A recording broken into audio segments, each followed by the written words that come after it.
وہ لگ یا جم جاتا ہے اندر، سانس کی بیماریاں، کئی مسئلے مسائل کھڑے ہو جاتے ہیں۔ اگر آپ اس کو ایک طریقے کے ساتھ اپنا سائیکل پورا کرنے دیں اور صبر سے کام لیں اور اجر کی توقع رکھیں اور دم درود کرتے رہیں تو کیا ہوگا؟ آپ سکون میں بھی رہیں گے اور بیماری لا بأس قبول انشاءاللہ۔ یا آپ کو اس کی بیماری کیوں آتی ہے؟ صاف کرنے کے لیے، پاک کرنے کے لیے۔ بیماری جسمانی طور پر جو انسان کو پاک کرتی ہے، ہم ایسی پولوٹڈ فضا میں رہتے ہیں کہ جس میں ہمارے اندر ٹاکسن سانس کے ذریعے، فوڈ کے ذریعے، مختلف چیزوں دوائیوں کے ذریعے وہ اندر ٹاکسن چلے جاتے ہیں، اب وہ جمع ہوتے رہتے ہیں۔ اب کبھی ان کو ختم کرنے کے لیے بخار آتا ہے۔ بخار کیا کرتا ہے؟ جسم کے فاسد موادوں کو جلاتا ہے۔ ہم کیا کرتے ہیں بخار آنے سے؟ گھر سے کیا کرتے ہیں؟ اب وہ جو مادے پگھل رہے تھے نا، وہ کیا کرتے ہیں؟ وہی جم جاتے ہیں، اور کبھی وہ ہمارے لیور میں جا کے ادھر ڈیرا جما لیتے ہیں، کبھی وہ پٹے میں، کبھی گال بلیڈر، کہیں نہ کہیں۔ پھر وہ کیا بنتے ہیں؟ پھر ان کو کیا کرتے ہیں؟ لیزر سے مسئلہ نکلواتے ہیں۔ پھر تھوڑے دنوں میں کیا ہوتا ہے؟ دوبارہ بنتی ہیں۔ کیوں؟ کیونکہ ہم نے کاز کو دور ہی نہیں کی، ہم نے تو بس وہ جو ظاہری سمٹم تھی نا وہ ختم کر دی۔ تو ایسی چیزوں میں صبر سے کام لیں، ماہر معالج سے رابطہ کریں، خود سے دوائیاں مت کھائیں، لیکن جب تک کوئی ماہر معالج نہیں ملتا کیا کرتے ہیں؟ سب سے پہلا کام کیا کریں؟ دعا شروع کر دیں، خود بھی کریں اور مریض کے جو آس پاس لوگ ہیں وہ بھی دعا کریں اس کے لیے، اور اس یقین کے ساتھ کریں اللہ شفا دے گا۔ اللہ نے مجھے سبب اختیار کرنے کو تھا، اس لیے میں علاج کروں گی، لیکن محض علاج سے فائدہ نہیں ہوتا جب تک اللہ کا اذن نہ ہو۔ لیکن ایک حیرت انگیز بات ہے کہ محض دعا کرنے سے شفا مل جاتی ہے، صرف کرنے سے شفا مل جاتی ہے۔ نبی صلی اللہ علیہ وسلم نے فرمایا دعا اس مصیبت کے لیے بھی فائدہ مند ہے جو نازل ہو چکی اور اس کے لیے بھی جو ابھی نازل نہیں ہوئی، لہٰذا اے اللہ کے بندو دعا کو لازم پکڑو۔ تو کیا کرنا ہے؟ ہر تکلیف میں اور خصوصاً بیماریوں میں دعا کو لازم پکڑنا ہے، اور دوا بھی کرنی ہے، لیکن دوا اللہ کے اذن سے شفا کا باعث بنے گی۔ نبی صلی اللہ علیہ وسلم نے فرمایا ہر بیماری کے لیے دوا ہے، ہر بیماری کے لیے دوا ہے۔ جب کسی مریض کو صحیح طریقے پر بیماری کی دوا پہنچتی ہے تو اللہ کے حکم سے، اللہ عز و جل کے حکم سے وہ صحت یاب ہو جاتا ہے۔ اب یہاں نبی صلی اللہ علیہ وسلم اس حدیث سے ہمیں کیا تعلیم دے رہے ہیں؟ دوا لو، لیکن شفا کیسے ہوگی؟ جب نمبر 1 دوا درست ہوگی، ٹھیک ہے، اس بیماری کے مطابق ہوگی، اور دوسری چیز اللہ عز و جل کے حکم سے شفا یاب ہوگا وہ، چاہے دوا درستی کیوں نہ ہو۔ ہمیں بیمار ہونے پر یہ حدیثیں یاد نہیں رہتی، ہمیں یہ یاد رکھنی ہے، ٹھیک میں نے ہونا ہے اللہ کے اذن سے۔ یاد رکھیے علاج کرانا منع نہیں ہے، علاج کرانا چاہیے، اور نہ ہی یہ توکل کے منافی ہے، احتل و توکل ہے۔ اللہ چاہے تو خود کہہ کے انسان کو کسی بھی تکلیف سے نکال دے، لیکن اللہ نے اسباب بھی پیدا کیے۔ ذوالقرنین بادشاہ تھا، پڑھا کسی نے سورۃ کہف کو؟ جی۔ کیسا بادشاہ تھا؟ عادل بادشاہ تھا۔ کوئی اس کے پاس ٹیکنالوجی تھی؟ نہیں، ایسے ہی وہ دیوار بنا لی تھی اس نے۔ اللہ نے اس کو اسباب عطا کیے تھے، ٹھیک ہے، تو انہوں نے کیا کیا تھا؟ اسباب کو استعمال کیا تھا، حالانکہ وہ خود بہت طاقتور بادشاہ تھے، لیکن انہوں نے اسباب استعمال کیے جو اللہ نے ان کو سکھائے تھے۔ انا مکننا لہ فی الارض وآتیناہ من کل شیء سببا فاتبع سببا۔ تو اتبع سببا کیا ہے؟ کیا کرو؟ اسباب کی پیروی کرو، اسباب اختیار کرو، لیکن اسباب پر بھروسہ کر لو، اسباب کے اوپر بھروسہ کر لو، اب میں نے چونکہ یہ سبب اختیار کر لیا لہذا میں منزل تک پہنچ جاؤں گی، نہیں. تو بھروسہ صرف اللہ کی ذات پر، ٹھیک ہے، نہ ڈاکٹر پر، نہ دوائی پر، نہ کسی اور پر، اللہ کی ذات پر. لہذا کوئی بھی تکلیف جو آپ کے دل، روح، بدن، جسم، اخلاق کو لاحق ہو جائے تو کیا کریں؟ اللہ کی طرف رجوع کریں، اس کے آگے جھک جائیں، اس کے مزید قریب ہو جائیں، اس کا ذکر کریں اور مصنون دعائیں پڑھیں. اب آپ دیکھیے کہ اللہ سبحانہ تعالیٰ سب کچھ کر سکتا ہے، ان اللہ علی کل شیء قدیر، لہذا وہ بغیر دوا کے، بغیر اسباب کے بھی شفا دے سکتا ہے. اس میں ہم دیکھتے ہیں قرآن سے ایوب علیہ السلام کی مثال، سورۃ الانبیاء آیت نمبر 83 and 4. اللہ سبحانہ تعالیٰ ایوب علیہ السلام کے بارے میں فرماتے ہیں وہ 18 سال تک بیمار رہے تھے، لیکن شفا انہیں کس سے ملی تھی؟ دعا سے. وہ کون سی دعا تھی؟ شمیم پڑھیے، مائک کھولیے، آیات سنیں نا تاکہ یقین میں اضافہ ہو. وَأَيُّوبَ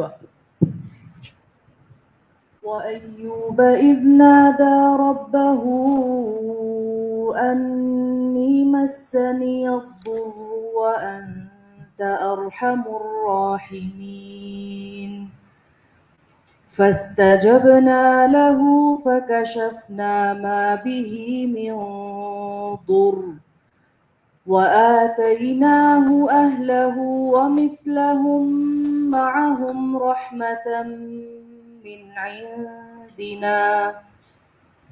رحمة من عندنا وذكرى للعابدين. اور ایوب جب اس نے اپنے رب کو پکارا کہ بے شک مجھے تکلیف پہنچی ہے اور تو رحم کرنے والوں میں سب سے زیادہ رحم کرنے والا ہے، تو ہم نے اس کی دعا قبول کر لی. ایک وقت ہوتا ہے نا، بس اسے جو بھی تکلیف تھی دور کر دی، اور اسے اس کے گھر والے اور ان کے ساتھ ان کی مثل اور عطا کر دیے اپنے پاس سے رحمت کے لیے اور ان لوگوں کی یاد دہانی کے لیے جو عبادت کرنے والے ہیں. تو یہاں آپ دیکھیں فاستجبنا فکشفنا وآتینا رحمتا من عندنا، یہ سب کون کر رہا ہے؟ اللہ سبحانہ تعالی. ایوب علیہ السلام نے کوئی دوا نہیں کھائی تھی، اللہ کے حکم سے شفا ہوئی تھی ان کو، لیکن حکم 18 سال بعد ہوا، آزمائش پوری ہونے کے بعد. جب ہم کوئی دعا کرتے ہیں تو اس کی قبولیت 3 طرح ہوتی ہے. نمبر 1، فوراً قبول ہو جاتی، دیر اینڈ دین. آپ سوچتے ہی ہیں، آپ دل میں ہی ابھی بول رہے ہوتے ہیں، چیز مل جاتی ہے، آپ کو پہنچ چکی ہوتی ہے. نمبر 2، ایک وقت کے بعد، بعد حین، وہ 18 سال بھی ہو سکتا ہے لیکن قبول ضرور ہوگی، یعنی دنیا کے اعتبار سے. اور اس کے لیے انسان کو کیا چاہیے؟ صبر. شاباش، صبر چاہیے. تیسری قبولیت، آخرت میں اجر، اتنا اجر کہ انسان چاہے گا کاش میری سکن دنیا میں کینچیوں سے کاٹ دی جاتی اور مجھے بھی ایسا اجر ملتا جو صبر کرنے والوں کو یہاں ملا ہے. یقین رکھیے دعا ہر صورت قبول ہوتی ہے، یا فوراً، یا دیر سے، یا پھر آخرت میں، لیکن فائدہ ہی فائدہ ہے. اچھا، تو شافی کون ہے؟ اللہ. یعقوب علیہ السلام کی مثال اپنے سامنے رکھیے. اللہ تعالیٰ فرماتے ہیں وَبِيَضَّتْ عَيْنَاهُ مِنَ الْحُزْنِ فَهُوَ كَظِيمٌ، کہ غم کی شدت کی بنا پر آنکھوں کی بینائی ختم ہو گئی. تو بلائنڈنس کیا ہے؟ این النس، بیماری ہے کہ نہیں ہے. کوئی علاج کرایا تھا انہوں نے؟ پھر کوئی دوا لی تھی؟ نہیں، صرف اللہ کا حکم ہوا تھا. سورۃ یوسف کی آیت نمبر 93 میں آتا ہے، یوسف علیہ السلام نے یوسف علیہ السلام کو جب پتہ چلا کہ والد رو رو کر میرے غم میں نابینا ہو گئے ہیں، تو اللہ تعالیٰ نے ان کو الہام کیا ہوگا. انہوں نے کہا اذهبوا پڑھیے.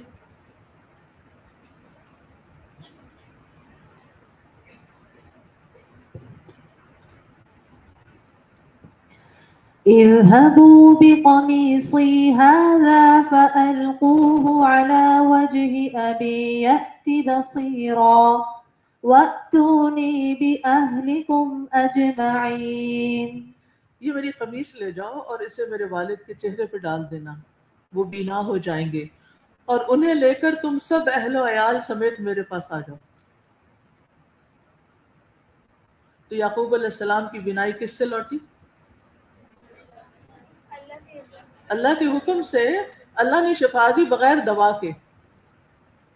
وہ ایک ہیلا تھا، ایک سبب تھا کہ قمیص ڈال دو، لیکن شفا اللہ نے دی. کہنے کا مطلب ہے کہ بغیر دوا کے بھی کچھ طریقے ہوتے ہیں جس سے شفا ملتی ہے. اب ہوا کیا، جب وہ خوشخبری لانے والا آ گیا اور اس نے قمیص یعقوب کے چہرے پر ڈالی تو فوراً بینا ہو گئے. کہنے لگے میں نے تم سے کہا نہ تھا کہ میں اللہ سے وہ کچھ جانتا ہوں جو تم نہیں جانتے. زکریا علیہ السلام کی مثال، بغیر دوا کے بانجھ پن دور ہو گیا، اولاد ہو گئی. ٹھیک ہے، سورۃ مریم میں آتا ہے آیت نمبر 7 سے 9 تک.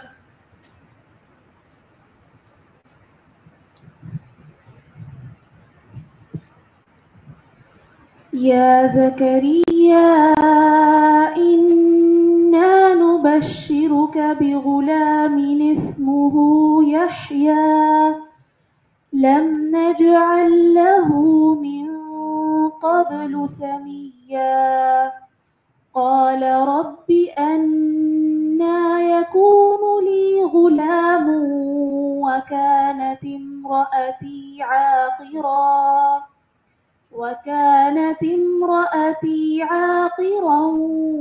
وقد بلغت من الكبر عتيا قال كذلك قال ربك هو علي هين وقد خلقتك من قبل ولم تك شيئا. اللہ تعالیٰ نے فرمایا اے زکریا ہم تمہیں ایک لڑکے کی بشارت دیتے ہیں جس کا نام یحییٰ ہوگا. اس سے پیشتر اس نام کا کوئی دوسرا آدمی ہم نے پیدا نہیں کیا. زکریا نے عرض کی میرے رب میرے ہاں لڑکا کیسے ہوگا جبکہ میری بیوی بانجھ ہے اور میں بڑھاپے کی حد کمال کو پہنچ چکا ہوں. اللہ تعالیٰ نے فرمایا ہاں ایسا ضرور ہوگا. تیرا رب یہ کہہ رہا ہے کہ یہ میرے لیے آسان سی بات ہے. اس سے پہلے میں تجھے پیدا کر چکا ہوں جبکہ تو کوئی چیز بھی نہ تھا. سبحان اللہ، جو رب عدم سے وجود میں لا سکتا ہے وہ ایک خراب چیز کو صحیح کر سکتا ہے کہ نہیں؟ یقیناً کر سکتا ہے. ہاں انہوں نے کوئی دعا وغیرہ کی تھی؟ کب تک کی تھی؟ سورۃ مریم کے شروع میں ہی آتا ہے نا کہ وہ کہتے ہیں کہ میرے سر کے بال بڑھاپے سے بھڑک اٹھے ہیں، سفید ہو چکے ہیں، لیکن وَلَمْ أَكُنْ بِدُعَائِكَ رَبِّ شَقِيًّا، دعا نہیں چھوڑی میں نے. ہم کیا کرتے ہیں؟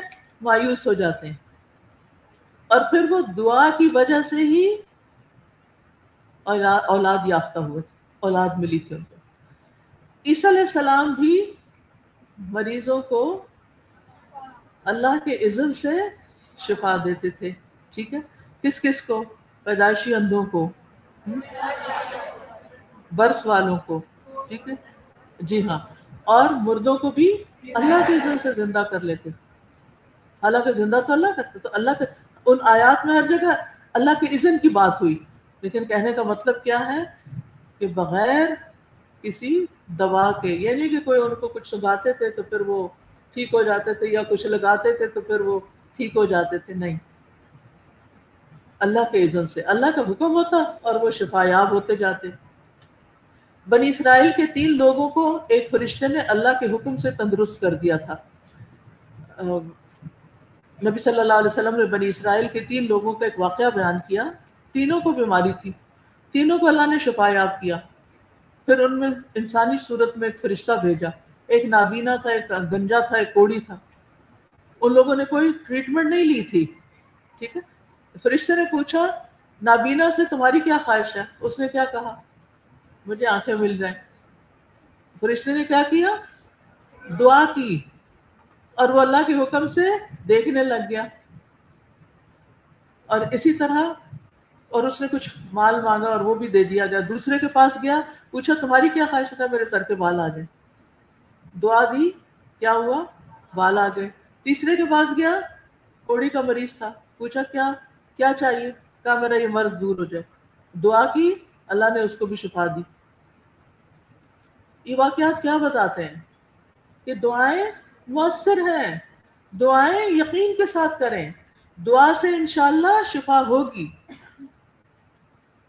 پھر اسی طرح وہ ایک اور واقعہ بھی نا اصحاب الاخدود کا. وہ بچہ جسے اس وقت کے بادشاہ نے جادو سکھانا چاہا, لیکن وہ کس کے پاس جا بیٹھتا تھا؟ ایک راہب کے پاس, دین کا علم سیکھتا. تو اللہ تعالیٰ نے اس کے کلام اور دعا میں برکت دے دی. وہ جس پر دعا کرتا, جس کے لیے دعا کرتا, اللہ اس کو شفا یاب کر دیتا. تو بادشاہ کا ایک درباری تھا جو نابینا تھا, وہ اس کے پاس آیا. تو اس نے کہا کہ اے لڑکے, یہاں جو دولت نظر آ رہی ہے یہ سب میں نے تیرے لیے جمع کی ہے, اگر تو مجھے شفا دے. تو اس بچے نے کیا کہا جو راہب کے پاس بیٹھتا تھا؟ میں تو کسی کو شفا نہیں دیتا, شفا تو یقیناً اللہ دیتا ہے. اللہ هو الشافی. اگر تم ایمان لے آؤ اللہ پر تو میں اللہ سے دعا کروں گا, اللہ تجھے شفا دے گا. تو وہ وزیر جو تھا وہ اللہ پر ایمان لے آیا, اللہ نے اسے شفا دے دی. ٹھیک, تو یہ شفا کس سے ملی تھی؟ دعا سے. اسی طرح بغیر دوا کے جنون کا اثر ختم ہو گیا. خارجہ بن سلط اپنے چچا سے نقل کرتے ہیں کہ وہ ایک مرتبہ رسول اللہ صلی اللہ علیہ وسلم کی خدمت میں حاضر ہوئے. جب واپس جانے لگے تو ایک قوم کے پاس سے گزر ہوا. یہاں ایک مجنون انسان تھا, پاگل انسان, جسے انہوں نے لوہے کی زنجیروں سے باندھ رکھا تھا. اس کے اہل خانہ کہنے لگے ہمیں معلوم ہوا کہ تمہارا یہ ساتھی خیر لے کر آئے, نبی صلی اللہ علیہ وسلم کو اچھی چیزیں لے کر آئے ہیں, کیا اس کے پاس کوئی ایسی چیز ہے جس سے یہ علاج کر سکے؟ وہ کہتے ہیں میں نے سورۃ فاتحہ پڑھ کر دم کیا اور وہ اللہ کے اذن سے ٹھیک ہو گیا. کیا پتہ چلا؟ ذہنی بیماریاں دعا کے اثر سے ٹھیک ہو جاتی ہیں. مرگی کا مرض بھی اللہ سے دعا کرنے سے ٹھیک ہو جاتا ہے. وہ جو ایک عورت تھی نا جو جا رہی تھی, تو ابن عباس کہتے ہیں میں تمہیں, عطا بن ابی رباح جو تابعی ہیں ان کے شاگرد ہیں, کہتے ہیں میں تمہیں ایک جنتی عورت دکھاؤں. میں نے کہا کیوں نہیں؟ ان کا کہ یہ جو کالی عورت ہے یہ نبی صلی اللہ علیہ وسلم کی خدمت میں حاضر ہوئی, کہنے لگی کہ مجھے مرگی کا دورہ پڑتا ہے اور اس سے میرا سطر کھل جاتا ہے, اس لیے آپ میرے لیے دعا کریں. آپ نے فرمایا اگر تم چاہو تو صبر کرو, تمہارے لیے جنت ہے, اور اگر چاہو تو میں اللہ سے دعا کروں کہ وہ تمہیں صحت اور عافیت دے دے. دعا کرو تو صحت مل جائے گی. صرف دعا, یہ نہیں کہا میں تمہیں کوئی دوائی بھیجتا ہوں تو صحت مل جائے گی. اس عورت نے کیا چوز کیا؟ جنت. سیانی عورت تھی. اس نے کہا میں صبر کروں گی لیکن میرا سطر کھل جاتا ہے, آپ دعا کریں میرا سطر نہ کھلا کرے. تو آپ نے دعا کی اور اس کے بعد اس کا سطر نہیں کھلتا تھا. اسی طرح ایک نابینا شخص کا واقعہ بھی آتا ہے کہ وہ نبی صلی اللہ علیہ وسلم کے پاس آیا, دعا کی درخواست کی, آپ نے اسے بھی یہی فرمایا اور کہ تم کیا چاہتے ہو؟ تو اس نے کہا میں دعا چاہتا ہوں کہ آپ میرے لیے دعا کریں تو میں ٹھیک ہو جاؤں.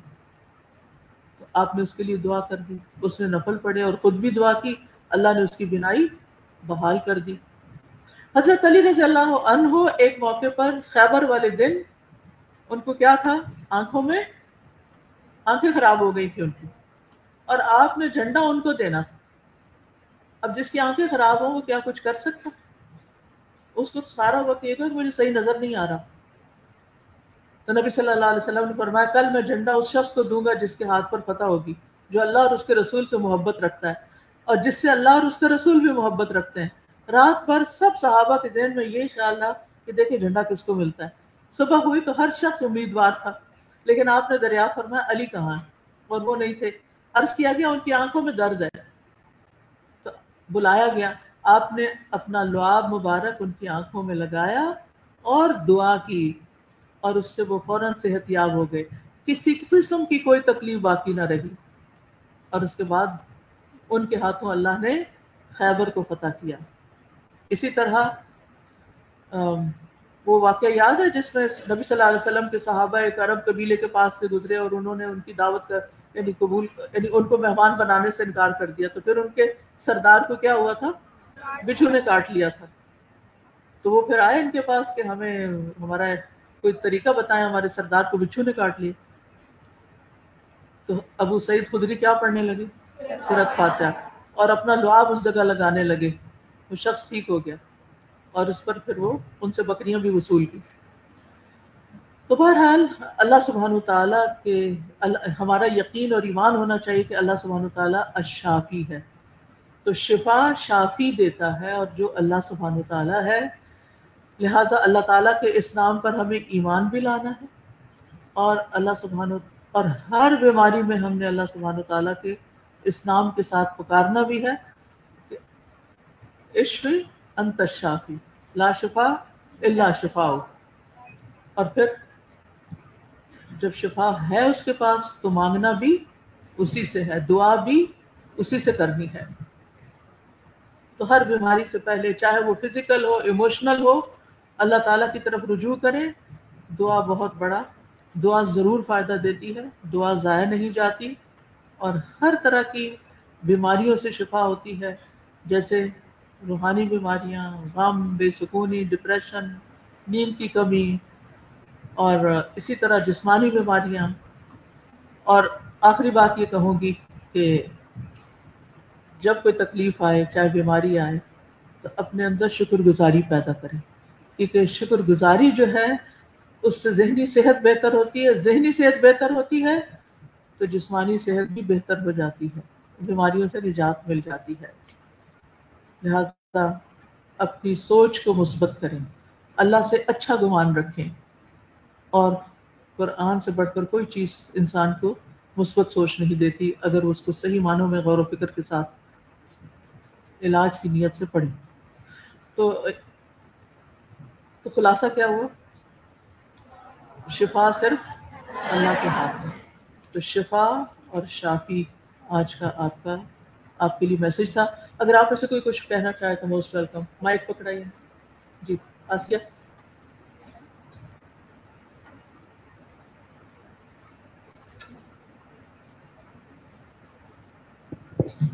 استاذہ جی، مجھے ایک مثال یاد آ رہی تھی امام بخاری کی.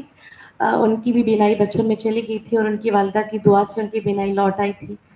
اور دوسری بات، کتاب المرضیٰ میں آپ نے ایک نصیحت کی تھی کہ بیماری میں 4 دال یاد رکھیں: دعا، دوا، دم اور دینا اللہ کی راہ میں، یعنی صدقہ.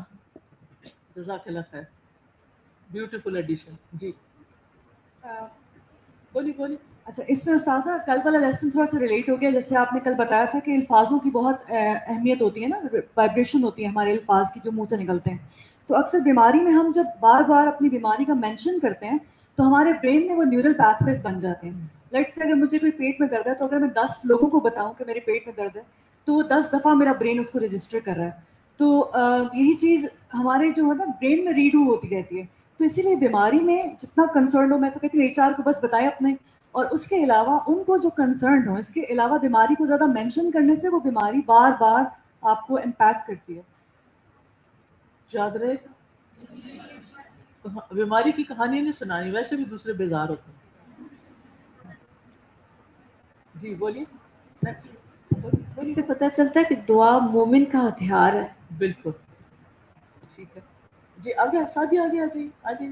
ویلکم.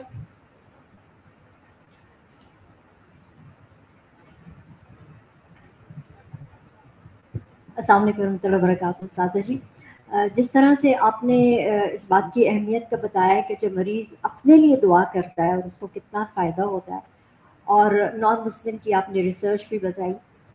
میں نے ایک دیکھا تھا ویڈیو میں کہ نان مسلم ڈاکٹر تھا، he was like very highly qualified.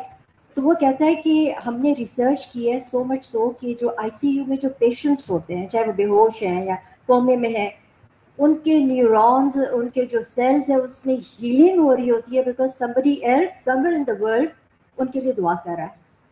سو دعا کا تو کیا کہنا، الحمدللہ. جی بتائیے.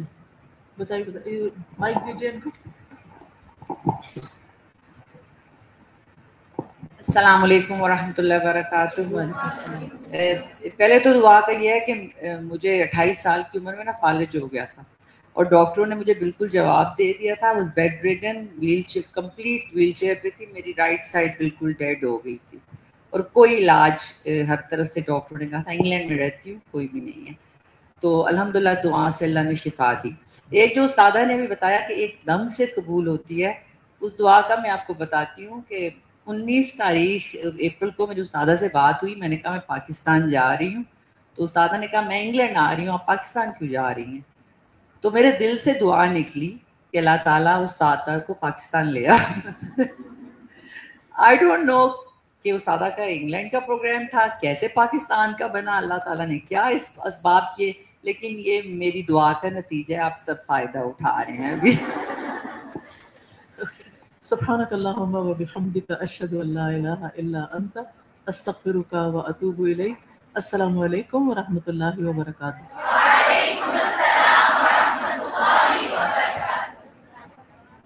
اللهم صل على محمد وعلى آل محمد صليت على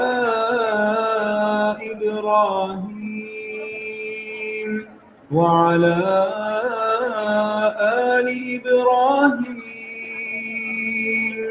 إنك حميد مجيد. اللهم بارك على محمد وعلى آل محمد كما باركت على إبراهيم وعلى آل إبراهيم إنك حميد مجيد.